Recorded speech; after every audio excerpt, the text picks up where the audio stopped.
One last look, pretty much everything's all buttoned up and ready to go. Just do one last pass to make sure that everything's plugged in. Vacuum hose, like I mentioned, your MAF sensors, everything is down. Make sure that your strut bar is torqued down, and you're pretty much good to go. This is really a basic maintenance thing that, like I said, I do about once a year, and I find it worth it to make sure to maintain my engine in its top running quality.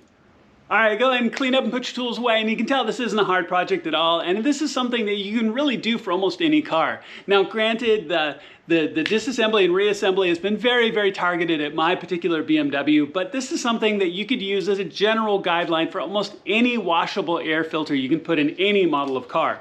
If I used one of my other cars, I could have had it out in just a few seconds, just after a few clips. This car is a little bit more complicated, which is why I wanted to show it.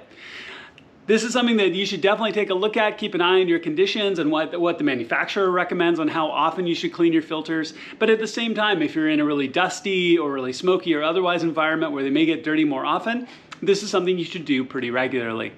I really appreciate you watching. Please make sure to click like and subscribe. It's going to make a huge difference to my channel, and I have a ton of content coming I cannot wait to show you.